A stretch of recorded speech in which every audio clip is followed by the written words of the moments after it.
শ্যামাপ্রসাদের মাটিতে প্রথমবার বিজেপি সরকার। ব্রিগেডের শপথ গ্রহণ অনুষ্ঠানে শ্যামাপ্রসাদ মুখোপাধ্যায় দীর্ঘদিনের সঙ্গী ৯৭ বছরের মাখনলাল সরকার।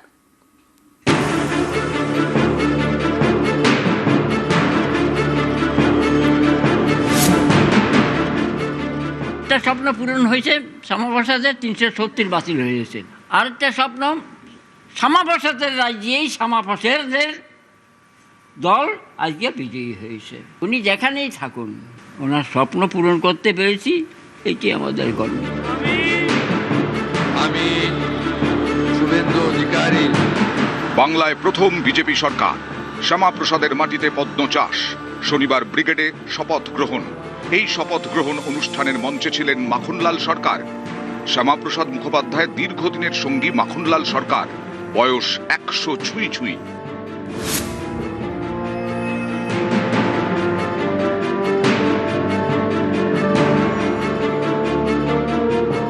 শাল পরিয়ে সম্বর্ধনা জানান নরেন্দ্র মোদী। তারপর প্রণাম করেন, পায়ে হাত দিয়ে প্রণাম, বেশ কিছুক্ষণ আলিঙ্গন।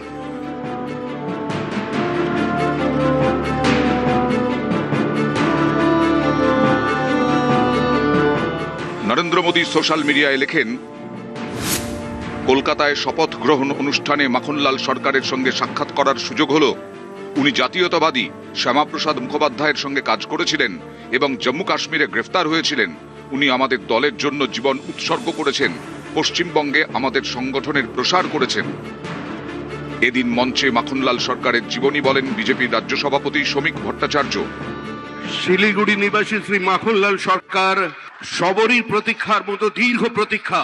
ভারত কেশরী ডক্টর শ্যামাপ্রসাদ মুখার্জি, যিনি ভারতের সংবিধান এবং ভারতবর্ষের অখণ্ডতার জন্য এই বাংলায় জন্মগ্রহণ করে নিজের প্রাণ দিয়েছিলেন, যাকে কাশ্মীরের জেলে রহস্যজনকভাবে কার্যত খুন করা হয়েছিল, এবং তার সেই যাত্রার যিনি সহযোগী ছিলেন, সেই মাখনলাল সরকার ৯৭ বছর বয়স হয়েছে তার, তিনিও আজকের দিনে আমাদের এখানে এসে উপস্থিত হয়েছেন। শ্রী মাখনলাল সরকার তারপরে দিল্লিতে একটি দেশাত্মবোধক গান গাওয়ার জন্য দিল্লি পুলিশ তাকে গ্রেপ্তার করে। কংগ্রেসের সরকার নিয়ে যাওয়া হয় বিচারালয়ে।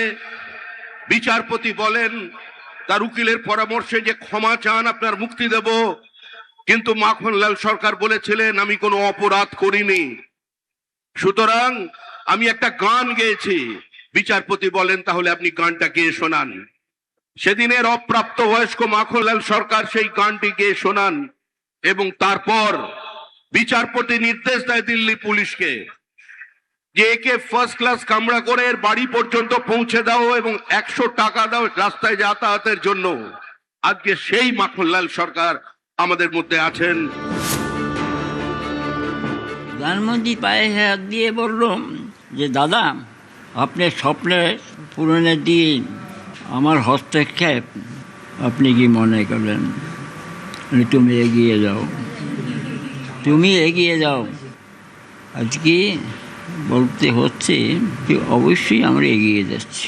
প্রধানমন্ত্রী, আমি তো বলি, যখনই আসে শিলিগুড়ি দেখা না করে যায় না। কাশ্মীর থেকে যখন আসলাম, দিল্লি এসে শুনলাম যে শ্যামাপ্রসাদ মারা গেছে, তখন আমি গান গেয়েছিলাম। সেই গানের মর্ম কথা উপলব্ধি করে নেহরুর মাথা খারাপ হয়ে গেছিল, কিন্তু দিল্লি কোর্টের বিচারক সসম্মানে আমাকে মুক্তি দিয়েছে।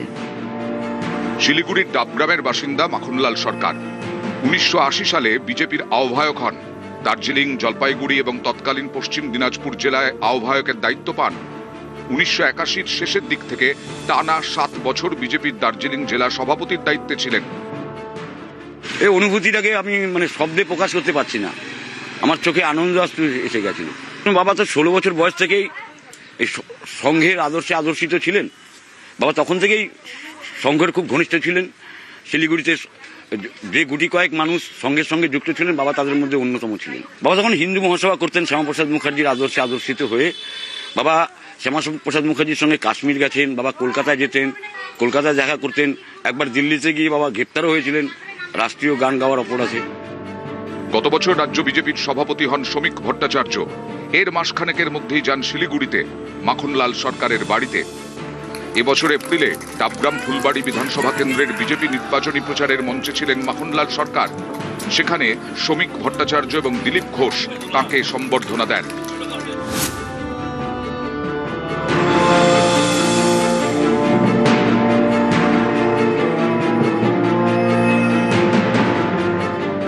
খুব আনন্দ হচ্ছে, আনন্দে চোখে জল এসে গেছিল যখন দেখছি প্রধানমন্ত্রী গায়ে উত্তরিয়ে দিয়ে পা ধরে প্রণাম করছে, শুভেন্দু সেটি প্রণাম করতেছে, খুব ভালো লাগছে।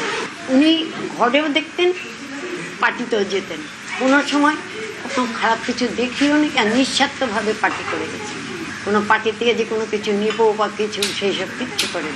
98-এ রানিং, কিন্তু এখনও বাজার ঘাট সব কিছুই করছেন। বিয়ের 3 বছর পরে শিলিগুড়ি আসি, তখন দেখতাম RSS করে, খুব ভালো লাগছিল, মানে মনে হচ্ছিল যে সামনে গেলে আরো ভালো হবে। নিউজ 18 বাংলা। 21-এ তার নেতৃত্বেই 3 থেকে 77, এবার 207-এও তিনি নিরলস যোদ্ধা। বাংলার প্রথম বিজেপি সরকারের মন্ত্রী হিসেবে ব্রিগেডে শপথ। সংগ্রাম থেকে সরকারের মন্ত্রী দিলীপ ঘোষ, বাংলাকে ঢেলে সাজানোর মিশন। ও আনুগত্য পোষণ করিব, আমি ভারতের সার্বভৌমত্ব ও অখণ্ডতা রক্ষা করিব। পশ্চিমবঙ্গ রাজ্যের মন্ত্রী রূপে আমার কর্তব্য সমূহ নিষ্ঠাপূর্বক এবং বিবেক। ভারতবর্ষ পরিচালনা করছেন গুজরাটের 2 ব্যক্তি, নরেন্দ্র মোদী আর অমিত শাহ। আর এই পশ্চিমবঙ্গ চালাবেন অবশ্যই মেদিনীপুরের 2 ভূমিপুত্র, শুভেন্দু অধিকারী, দিলীপ ঘোষ। দিলীপদা, শুরুতে এটাই বললাম যে মেদিনীপুরের 2 ভূমিপুত্র, শুভেন্দু অধিকারী, দিলীপ ঘোষ। এই দিনটার তো অপেক্ষা ছিল। 208 জন আমাদের বিধায়ক আছেন, পার্টির লক্ষ লক্ষ কার্যকর্তা আছেন, এরাই বাংলাকে চালাবে, সুশাসন দেবে ব্যবস্থা অনুযায়ী। স্বাভাবিকভাবে পার্টির মধ্যে বরিষ্ঠ বলে আমাদেরকে সামনে রাখা হয়েছে। আর মেদিনীপুর তো নেতৃত্ব দিয়েছে, বাংলাদেশকে নেতৃত্ব দিয়েছে, মেদিনীপুর বাংলাকে নেতৃত্ব দিয়েছে। আমার মনে হয় মেদিনীপুরের নেতৃত্ব ভারত বাংলাকে আবার ঠিক রাস্তায় নিয়ে যাবে। আপনি শুভেন্দু অধিকারীর নাম প্রস্তাব করেছিলেন যখন মঞ্চে আজকে শপথ নিচ্ছিলেন, সেই মুহূর্তে দীর্ঘদিন একদম শূন্য থেকে লড়াই শুরু, ক্ষমতায় আসে। আপনি তো সেই শূন্য লড়াইয়ে আপনি সাক্ষী। যদি একটু ফ্ল্যাশব্যাক ফিরে যেতে হয় বা আজকের দিনটা। লড়াই 51 সাল থেকে শুরু হয়েছে, শ্যামাপ্রসাদের হাত ধরে। এক একজন নেতৃত্বে এসছেন, তারা তাদের মতো করে এগিয়ে নিয়ে গেছেন পার্টিকে। আমি সুযোগ পেয়েছি, নেতৃত্ব মোদীজি ছিল, অমিত শাহ ছিল, সেই লাভটা আমরা নিয়ে পার্টিকে বাড়িয়েছি। পরবর্তীকালে শুভেন্দুদা এসেছেন, তার প্রশাসনিক অভিজ্ঞতা দিয়ে তিনি পার্টিকে নির্বাচনে জেতাবার চেষ্টা করেছেন। আমাদের সভাপতি সমিতদা আছেন, তারও খুব পুরনো অভিজ্ঞতা আছে, রাহুলদা, এরকম বহু কার্যকর্তা যারা বহু বছর ধরে পরিশ্রম করেছেন, তার ফল আজকের এই বিজয়। বলছি, সুব্রত গুপ্তকে আপনারা যদি উপদেষ্টা হিসেবে নিয়োগ করেন, এটা তো মাস্টার স্ট্রোক প্রথম দিনেই শুরু হয়েছে। দেখা যাক, অনেক যোগ্য ব্যক্তি আছেন, তাদেরকে আমরা কাজে লাগাবো। যদি লাস্ট 2টো প্রশ্ন। এক, সেটা হচ্ছে যে একটা সময় যখন আপনি দীঘার মন্দিরে গিয়েছিলেন, অনেক কথা শুনতে হয়েছিল, আপনার খারাপ লাগা বিভিন্ন জায়গায় হয়তো বলেছেন যে দিলীপ ঘোষ চলে যাচ্ছে, লোকে তো অবাক হয়ে গেছিলেন।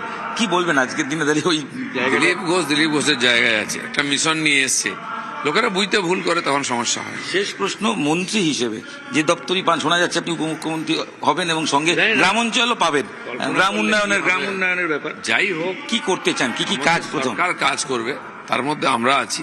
সরকার একটা পলিসি আছে, আমাদের দেশভর কাজ করছে, উন্নয়নের আমাদের একটা ঢাঁচা আছে, তার উপরে কাজ করবো। স্পেসিফিক কাজ স্পেসিফিক কিছু নয়, পুরো পশ্চিমবাংলাকে নতুন করে করতে। কর্মীদের কোনো বার্তা দিচ্ছেন বা দেবেন? এই যে কর্মীরা যে পরিশ্রম করেছেন তার জন্য তাদেরকে অভিনন্দন করছি, এবং এতদিনের যে বলিদান, তার ফল এবার সমাজ পাবে। তার অভিজ্ঞতা, মন্ত্রিত্ব পাওয়ার পর তার টার্গেট সবকিছু নিয়ে নিউজ 18 বাংলায় অকপট ইন্টারভিউ দিলেন রাজ্যের মন্ত্রী দিলীপ ঘোষ।